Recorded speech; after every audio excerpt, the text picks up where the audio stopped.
campus is like a small city. It has residences, it has commercial, it has police, and all those things in circulation, so you're trying to figure out all of that. And then, of course, the buildings are purely architecture. I was talking to students and I said, so why did you come to Elon? And they will often say, the campus.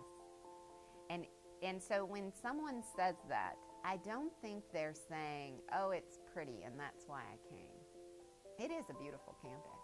But I think what happens for people is they arrive on our campus and they can see themselves being successful here. And I think the same thing happens when you drive to a city. And then recently, the Board of Trustees has asked us, because we've been in such a growth mode of building and construction, to pause and to identify the spaces on campus which will stay green. We want to make sure that the interior of our campus is always accessible. I don't know if you've been to larger campuses like Duke or Chapel Hill or Wake, where you really have to park on the perimeter and take a long time to get into the heart. We want to make sure that the heart of the campus is easily accessible. And so we're in this exercise now of saying, okay, this space is always going to be green, and this space is always going to be parking. And as we plan for the rest of up to 2030. We're very proud of our open green spaces and our trees here, so we don't want to take those away. So as we continue to develop, we're looking at where is the next building, should it go.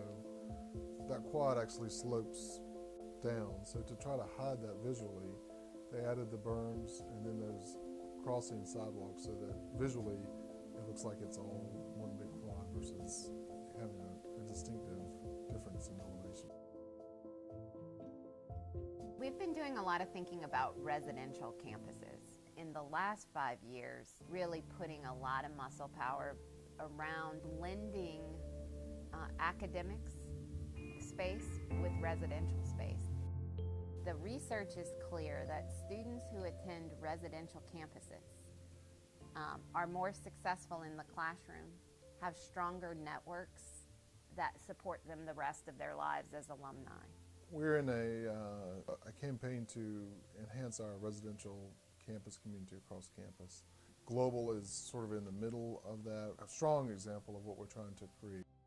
We primarily would be looking for spaces for intellectual collisions to happen, whether that's inside a classroom or outside the classroom. But even also looking at spaces like Arazu, where it's a comfortable setting where both faculty, students, and staff would go naturally and potentially pick up the same conversation they were having in the classroom or even on a new topic. So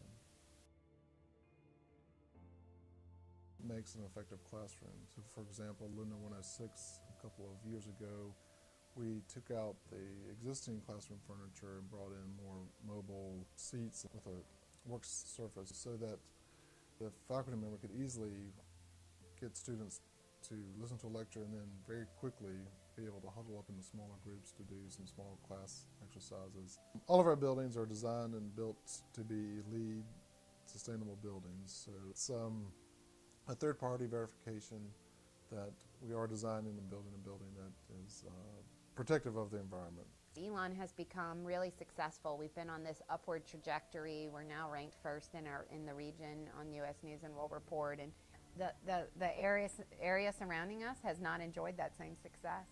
And so I think one of the things that's in our future as we plan, that we also need to shepherd the rest of the community with us, right? And to make sure that we're not barricaded